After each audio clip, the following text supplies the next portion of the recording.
오늘은 호산나 다윗의 자손 예수님이라는 제목으로 함께 은혜 받기를 소망합니다. 오늘은 기독교 절기 가운데 종려주일이라고 합니다. 왜 이름을 종려라고 하냐면 이 예수님이 예루살렘 입성하실 때 그 길바닥에 이 사람들이 종려나무 가지를 이렇게 깔고 또 나뭇가지를 뒤에서 흔들고 있고, 그러한 이유 때문에 이 주일을 종려주일이라고 합니다. 왜 종려나뭇가지냐? 그 지역의 그 나뭇가지가, 종려나무가 주나무입니다. 그래서 옛날에는 왕이나 그 전쟁에서 이기고 돌아온 그 사령관들 있잖아요. 그다음에 군인들, 그 승전을 축하하기 위해서 나뭇가지를 흔든다든지 이 바닥에 깔아주고 이렇게 행진을 하도록 그렇게 한답니다. 그래서 그 나무 이름을 따서 종려주일, 이렇게 왕으로 환영한다, 칭송한다라는 의미가 있습니다. 그래서 예수님이 예루살렘 입성하실 때 이 사람들이 이제 바닥에 깔고 종려나무 가지, 그다음에 그 자기 겉옷을 길바닥에 깝니다. 그 이스라엘 사람들은 그쪽은 일교차가 심하기 때문에 옷 바깥쪽에 이불 비슷한 이 겉옷을 두르고 이렇게 삽니다. 그래서 아침과 저녁에는 굉장히 쌀쌀하기 때문에 이렇게 입고, 그래서 그 겉옷을 이제 벗어서 바닥에 까는 거죠. 존귀를 또 찬양을 표현하는 방법이죠. 우리가 그냥 이렇게 보면 뭐라 그럴까? 뭐 예수님 예루살렘 입성하셨네. 뭐 이렇게 이제 예수님이 이 한 주간 동안 유월절 지내시면서 뭐 제자들하고 만찬도 하시고 성찬도 하고 뭐 이렇게 고난 당하셨네. 뭐 그렇게 우리가 알 수 있는데, 가만히 따져 보면 되게 중요한 이 굉장히 뭐라 그럴까요? 분위기가 확 전환된다 그럴까요? 그러한 내용입니다. 그래서 오늘 말씀 가운데 우리 각자에게 주시는 그 감동을 따라서 또 은혜 받으시기를 간절히 축원합니다. 여러분 잘 아시죠? 예수님이 예루살렘에 가시든 뭐 갈릴리로 가시든 그냥 가시는 걸 보셨어요? 성경을 가만히 읽어보면 예수님이 어느 동네로 가실 때는 드러내놓고 가시지 않습니다.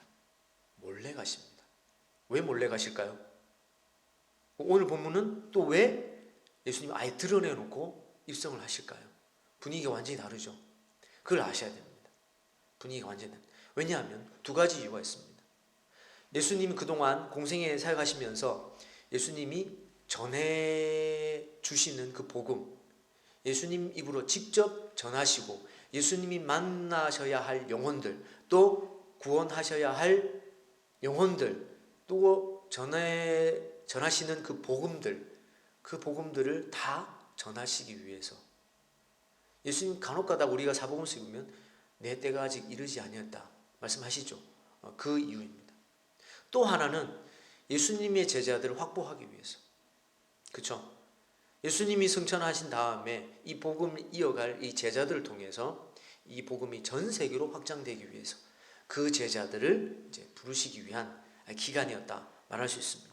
자, 그래서 그 전까지는 몰래 가셨습니다. 숨기셨습니다. 그리고 심지어 병을 고쳐주는 사람들에게 뭐라 그래요? 말하지 마라. 그냥 너 제사장한테 가서 내가 고침받았다 라고만 얘기해라. 그죠? 왜? 확인을 받아야 되기 때문에. 그죠? 그 외에는 뭐 예수님은 조용히 돼. 근데 오늘 예외적으로 예루살렘에 입성하셨습니다. 그 장군들이나 왕 보면 말을 타잖아요. 그죠? 그리고 대장 말이나 왕이 탄 말은 무슨 색이에요? 흰색이에요. 거의 대부분 흰색이에요. 왜? 돋보이기 위해서. 그래서 말을 타고 말도 굉장히 뭐랄까요, 예쁘게 꾸미고, 그죠? 장식도 달고. 그래서 입성하는데 예수님은 나귀 새끼, 나귀도 아니고 나귀 새끼를 타고 입성하셨습니다. 이게 그냥 예수님이 뭐 탈 게 없어서 뭐 낙이 타신 게 아니고, 오늘 읽어보니까 1절에서 5절부터 읽어보니까 예수님이 저기 벳박의 동네 어디 가면 낙이 새끼가 묶여 있을 건데 갖고 와, 제자들한테 시켰어요. 그래서 누가 뭐라 그러면 주가 쓰시겠다 하고 말하고 갖고 와. 실제로 다른 복음서 보니까 당신들 누구요? 라고 하니까 왜 가져가시오? 라고 하니까 제자들이 우리 주님이 쓰시겠다고 했어. 그러니까 가져가시오. 이렇게 얘기한 거예요. 그래서 낙이 새끼를 타셨어요. 여러분, 나귀가 크지 않습니다. 그죠? 근데 그 새끼는 더 작습니다. 예. 어떻게 보면 사람보다 조금 더, 저 그림보다 나귀가 조금 더 작지 않을까 싶습니다. 예. 그냥 타신 게 아니고 이사야의 예언 그대로 이루셨습니다. 입성하실 때부터.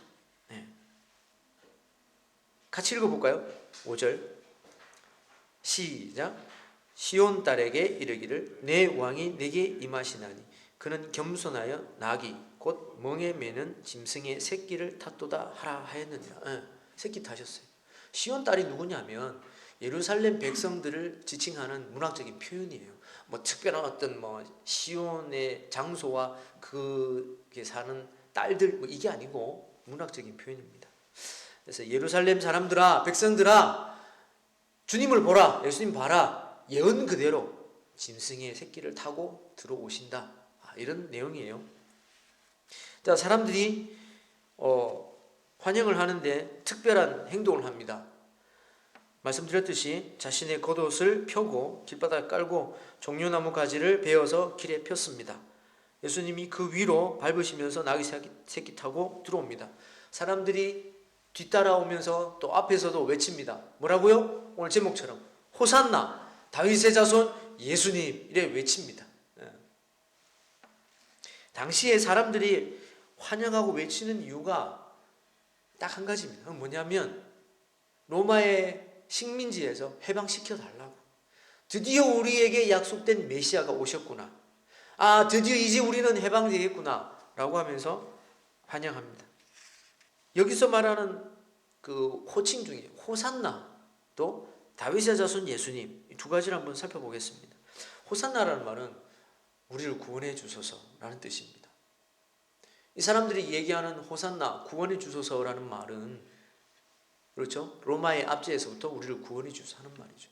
근데 저와 여러분이 이 호산나라고 했을 때는 정말로 우리의 삶 가운데 죄와 우리의 욕심과 우리의 올무와 우리의 잘못된 생각으로부터 구원해 주소서, 또는 근본적으로 우리의 영혼을 구원해 주소서, 그런 의미로 호산나라고 말할 수 있을 것입니다. 중요한 건 이 사람들이 이걸 놓쳤다는 거예요. 그냥 호산나 호산나 찬양하는 이것은 자기네들의 정치적인 메시아 해방시켜 달라는 그런 의미에서, 어쨌건 이 사람들은 아직 예수님의 은혜를 깨닫지 못했기 때문에 그렇겠죠. 또 다윗의 자손이라고 얘기합니다. 사무엘하 7장에 보면 나단 선지자가 하나님부터 영감을 받고 말씀받아서 다윗 왕에게 얘기해 주는 내용이 나옵니다. 그건 뭐냐면 다윗의 자손 그 후손을 통해서 하나님의 나라가 계속 이어지고 또 영원히 그 명칭을 다윗의 나라요 라고 칭할 것이다 라고 약속하십니다. 그래서 그 약속된 메시아 또 다윗 왕의 그 왕직을 계승하는, 그리고 다윗이 완전히 하나님 앞에 예배하는 그 예배의 질서를 세우거든요. 그리고 다윗이 하나님의 성전을 이렇게 건축할 수 있는 준비를 싹 다 해놓고, 전부 다 해놓고 솔로몬이 성전을 세우게 되죠. 그래서 이 다윗을 기념하는 의미도 됩니다. 그래서 다윗의 후손 또 다윗의 자손 예수님 이렇게 칭하는 것이죠. 성 안에 난리가 났습니다. 10절부터 11절 보면 사람들이 웅성댑니다. 누구야? 누군데 왕이 들어오는 것처럼 저렇게 종려나무가지를 깔고 옷을 깔지? 유대인들이 당황스러웠을 겁니다. 특별히 유대의 지도자들도 당황스러웠을 것입니다. 더 특별히 로마 군인들과 총독들은 황당했을 겁니다. 왜냐하면 당시에 왕은 가이사밖에 없었거든요. 로마 황제. 근데 이 유대인들이 자신들의 왕이 들어오는데 놀랐을 것입니다. 사람들이 묻자 아는 사람들이 대답합니다. 나사렛에서 온 선지자라. 여기서 말하는 선지자가 그냥 많은 사람들의 한 명이 아니고 신명기 18장 15절에 나오는 모세에게 약속하신 그 한 메시아, 구원자, 그 메시아를 뜻하는 거죠. 그래서 이 사람들은 와, 우리의 구원자 메시아가 오셨다라고 얘기하는 거죠. 한번 읽겠습니다. 다 같이 신명기 18장 15절입니다. 시작. 내 하나님 여호와께서 너희 가운데 내 형제 중에서 너를 위하여 나와 같은 선지자 하나를 일으키리니 너희는 그의 말을 들을지니라. 아멘. 예, 이 말씀 그대로 오셨다고 얘기하는 거죠. 여기까지만 보면 상당히 분위기 좋습니다. 그죠? 축제 분위기입니다. 그런데 성경을 가만히 읽으면 시점이 요 날부터 고난의 시작입니다. 한 주간 동안. 얼마 몇 시간 되지 않아서 이 환영하는 이 사람들의 말이 비난과 조롱과 심지어 침을 뱉고요. 뺨을 때리고요. 험악한 분위기로 완전히 바뀝니다. 자, 우리가 오늘 말씀을 유념해서 생각해 볼 것은 바로 이 부분입니다. 사람들이 환영하고 메시아가 오셨다 그렇게 떠들고 예루살렘 온 성이 소동을 했는데 불과 며칠 지나지 않았어요. 예수님이 고난당하시고 십자가에 못 박혀 죽으시는 그 과정에서 이 사람들이 완전히 돌변해버려요. 왜 그렇게 됐을까요? 신성모독으로 고발당하고 채찍 맞으시고 십자가에서 그냥 죽어버리시네. 너무 허무하지 않겠어요? 이 백성들의 입장에서는 조금 이해가 됩니다만은, 그러나 진정한 예수님을 만나지 못했기 때문에 그렇습니다. 우리가 찬양할 때 좋고 예배할 때 좋습니다. 근데 그렇지 못하고 정반대의 입장에 있을 때, 정반대의 분위기가 됐을 때에도 불구하고 내가 찬양하고 예배할 수 있을까? 라고 하는 것을 한번 생각했으면 좋겠습니다. 중요한 건요, 좋을 때도 있고 나쁠 때도 있습니다. 근데 우리 마음이 한결같아서 내가 기도하고 말씀대로 살려고 몸부림을 치면서 경험하는 그 조금하는 그 삶의 모습들이 쌓여갈 때 그게 내 경험치가 된다는 거죠. 같이 합시다. 말씀을 경험하는 경험치가 쌓여가야 한다. 아멘. 이 사람들은 그런 부분이 없어요. 여러분, 이 예루살렘 사람들을 보고 우리의 모습을 한번 비춰봐야 돼요. 좋을 때는 기분 좋다가 안 좋을 때는 다 싫다 해버리면 그게 우리의 믿음이 될 수는 없어요. 그렇게 신앙생활을 해버리면 성장하지 못합니다. 진짜 믿음의 본질은 말씀을 경험하는 겁니다. 여러분, 말씀을 읽고 말씀을 듣고 말씀을 보고 예배 드리면서 이제 돌아가죠. 근데 엄밀하게 말하면 그거 내 거 아닙니다. 그거 여러분 거 아닙니다. 내가 진짜 이 말씀을 그렇구나 깊이 기도하면서 묵상하면서 그때부터 진짜 내 거 되는 거예요. 그리고 내가 내 삶에서 부딪히면서 경험하는 것, 그게 내 거가 되는 거예요. 여러분, 사람이 살아가면서 우리가 이런저런 일을 많이 만날 수 있습니다. 좋은 일도 있겠지만 나쁜 일도 있습니다. 근데 그때마다 힘들 때 그때 하나님 앞에 기도하고 그 마음이 흩어지지 않도록 우리가 기도해야 된다는 것입니다. 그러면서 이 말씀으로 돌아가야 합니다. 내가 어떻게 해야 되지? 라고 하면서 말씀을 찾아야 합니다. 예루살렘에 있는 또 그 지역 외에 있었던 예수님을 만났던 소수의 믿음의 사람들을 제외하고는 모두가 정치적인 메시아를 기대했을 뿐이지, 이러한 하나님의 말씀을 경험하고 또 정말 그 메시아가 나의 영혼을 구원할 수 있는 이분이 그리스도시고 이분이 하나님이시다는 그런 고백을 그 소수만 했지 대다수는 그런 경험이 없었던 것이죠. 여러분, 정말 예수님은 구약의 성경의 예언대로 오셨고 심지어 이 나귀 새끼 타고 오시는 것조차도 예언의 말씀 그대로 다 이루어졌습니다. 오늘 우리가 혹시 이 예수님을 묵상할 때에 그냥 내 문제 해결해 주시는 해결사로만 혹시 인식하진 않는지요? 제가 이 말씀 묵상하면서 제 자신을 한번 봤어요. 저는 수시로 이렇게 기도하는데 하나님 이렇게 해주세요. 하나님 저렇게 해주세요. 물론 그렇게 하는 것도 맞는데 어쩌면 그게 오히려 하나님 이거 해결해 주세요. 하나님 저거 해결해 주세요. 라고 하는 어떤 그 해결사? 그 정도 수준으로만 생각하지 않을까? 그런 생각을 해보았습니다. 내가 내 평생에 하나님을 믿는다지만 날마다 내가 하루하루를 하나님 나를 소망하고 하나님의 사랑을 갈망하고 하나님의 은혜를 기대하며 사는가? 한번 생각해 보았습니다. 내가 좋을 때는 이 사람들처럼 와 환영합니다 주님 감사합니다 라고 하지만 내가 조금 연약하고 아니면 내가 환경이 별로 안 좋아서 내가 고난당할 때 내가 똑같이 내 감정, 내 이성적으로 하나님 감사합니다, 하나님 사랑합니다 라고 한결같이 그렇게 고백할 수 있을까? 한번 생각해 보았습니다.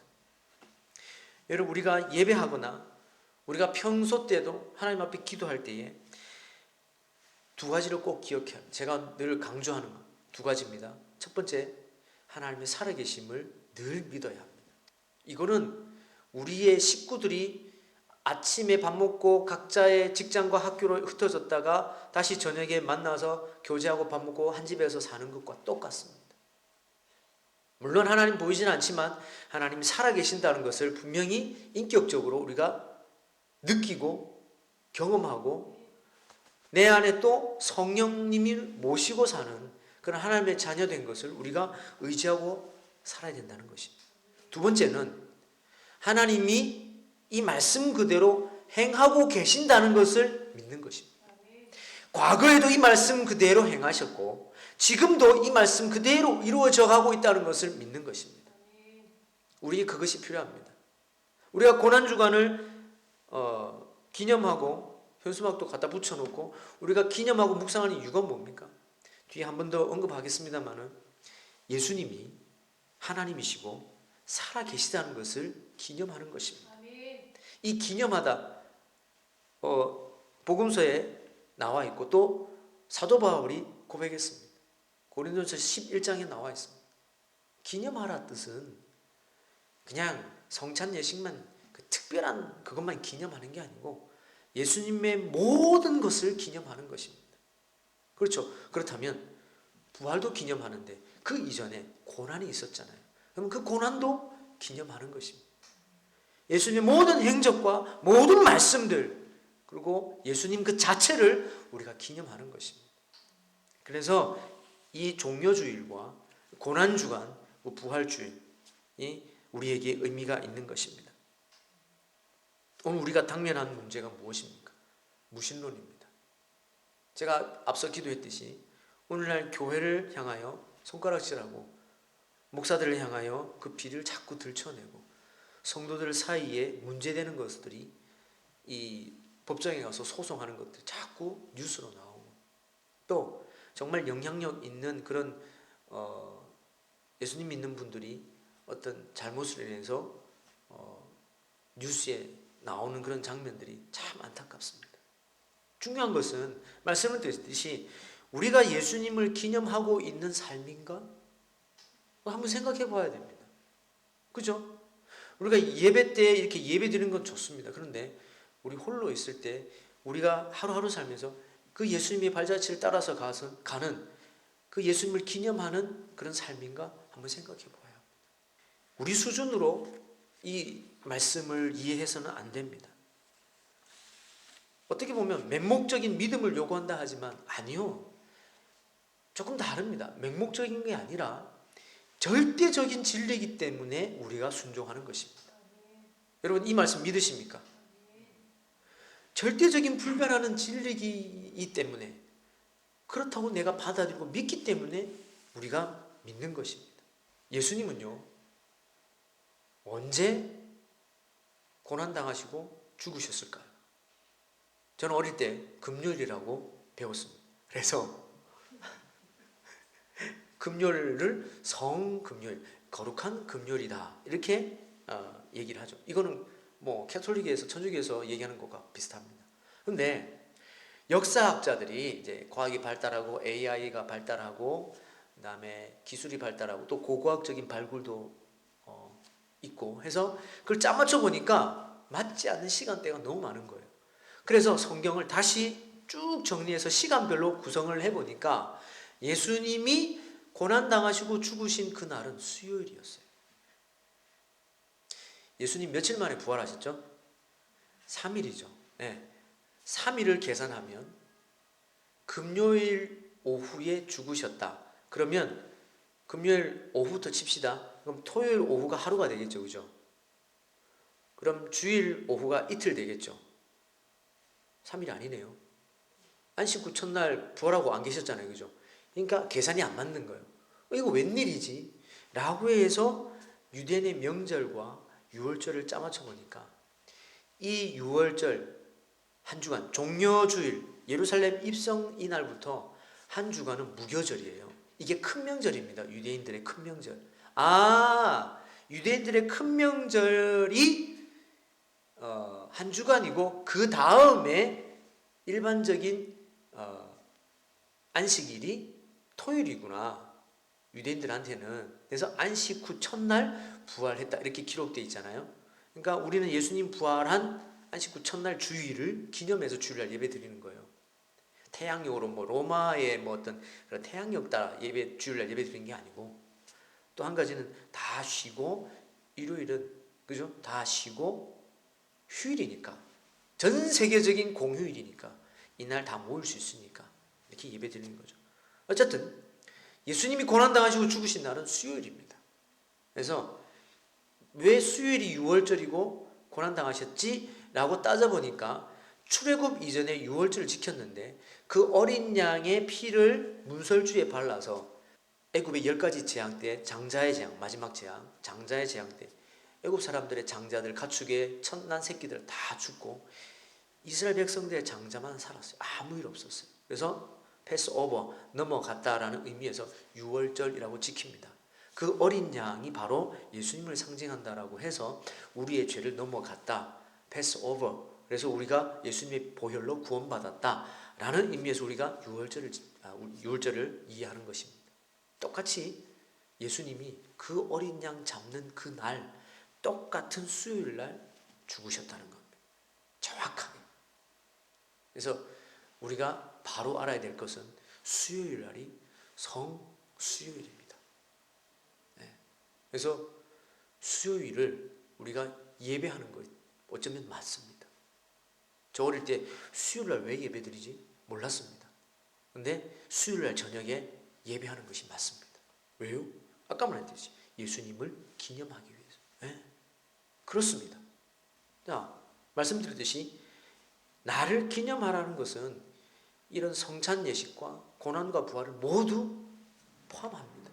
같이 합시다. 나를 기념하라. 네. 우리가 예수님의 몸과 예수님의 피를 기념하는 것, 그것만으로 예수님을 기념하라. 물론 그것이 핵심입니다만은 그것만은 아닙니다. 말씀드렸듯이 예수님을 기념할 때 모든 행적을 놓고 모든 말씀을 놓고 기념하는 것이 맞습니다. 그래서 이 고난주간을 우리가 기독교 절기로 지키는 것입니다. 우리 마음의 문제를 한번 봤으면 좋겠어요. 마지막으로 제가 말씀드리고 싶은 것은 우리의 마음의 문제. 예루살렘 사람들 보세요. 메시아가 오셨다라고 좋아할 때는 언제고 손바닥 뒤집듯이 확 저들의 마음이 바뀌어서 예수님을 조롱하고 비난하고 굳이 침 뱉고 뺨을 때릴 필요는 있을까? 이 사람들이 왜 이렇게 강팍하게 됐을까? 물론 말씀 그대로 이루어졌다고 하지만 어떻게 사람의 마음이 저렇게 좋아하다가 어떻게 저렇게 미워하는 마음으로 바뀔 수 있을까? 제가 가만히 생각을 했습니다. 근데요, 하나님 저에게 은혜를 주셨어요. 성경에 그런 부분들이 많이 기록되어 있습니다. 단적인 예 하나만 들면요, 다윗의 예를 들 수 있습니다. 어떤 부분이냐? 사무엘상 24장 4절 6절에 보면 다윗이요 성령에 민감해 있을 때 사울 왕의 옷 조각을 가만히 몰래 베어서 도망갑니다. 왜요? 사울 왕이 하도 다윗을 죽이려 하니까 다윗이 사울 왕을 반대로 죽일 수 있지만 나는 당신을 죽이지 않습니다. 왜? 당신은 하나님의 기름 부으신 왕이십니다. 이건 내가 어떻게 할 수가 없는 것입니다. 내가 당신을 죽이지 않고 그 증거로 이 옷자락을 베어서 증거로 남깁니다. 보십시오. 이거 당신 옷자락 맞죠? 사울 왕이 할 말이 없었습니다. 그때 다윗의 마음에 이렇게 고백합니다. 내가 주의 종 기름 부으신 왕의 옷자락을 베었습니다. 이게 마음에 찔렸다 그랬습니다. 다윗이 성령에 민감했을 때 그 마음이 그 옷자락 조금 떼어낸 것도 마음에 찔려 했습니다. 근데 다윗이 이 마음이 완전히 바뀌어서 자기 욕심에 사로잡히고 죄에 사로잡혔을 때 어떻게 했냐면 사무엘하 11장에 보니까 그 마음이 교만하여서 죄가 들어가서 사단이 역사해서 그 충신의 아내 밧세바를 겁탈하고 빼앗고 심지어 그 남편 충신 우리아 장군을 전쟁에 앞서 선두에 세워서 죽게 만드는 그러한 아주 못된 이 잔머리를 굴리는 그러한 마음으로 바뀌더라 이 말이죠. 여러분 생각해 보십시오. 이게 좋았다가 완전히 나빴다가 극과 극을 달립니다. 이게 우리의 마음입니다. 우리도 그러지 않나요? 좋을 때는 할렐루야 감사합니다 눈물 흘릴 때는 언제고 우리 욕심에 사로잡혔을 때는 하나님 은혜는 온데간데 없고 그 욕심에 사로잡히고 죄에 사로잡혀서 끝까지 끝을 보고야 말 뭔가 끝이 나야 스톱이 되는 그런 우리의 죄성이 있습니다. 여러분 우리가 고난 중간에 묵상해야 될 것은 우리의 그런 본성을 이해하고 하나님 앞에 그대로 내어놓고 예수님의 몸과 예수님의 피로 우리가 다시금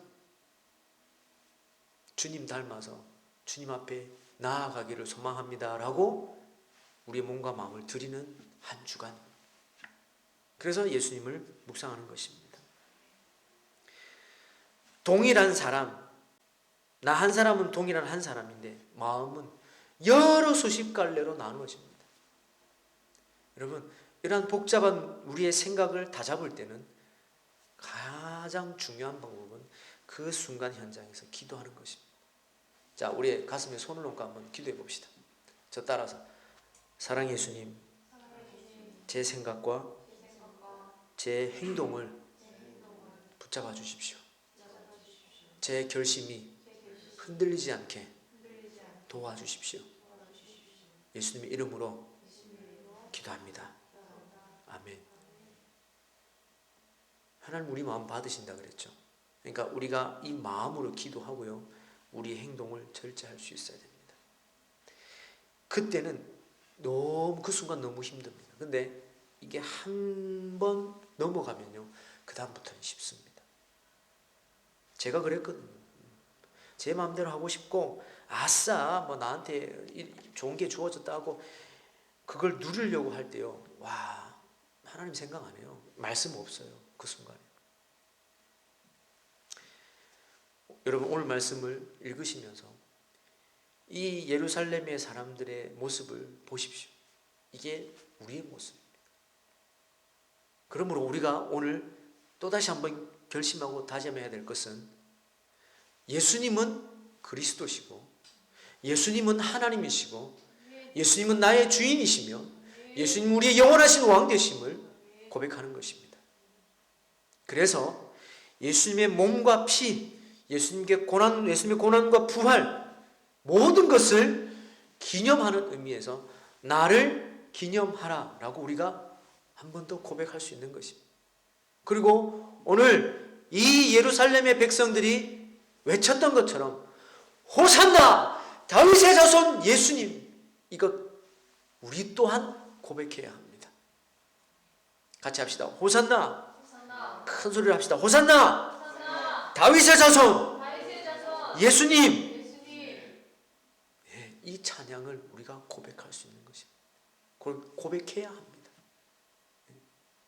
영원히 변치 않는 우리의 영원한 왕이시기 때문에 그렇습니다. 오늘 제목 기억하십시오. 호산나 다윗의 자손 예수님. 우리의 삶에 영원한 고백이 되실 수 있기를 주의 이름으로 축원합니다.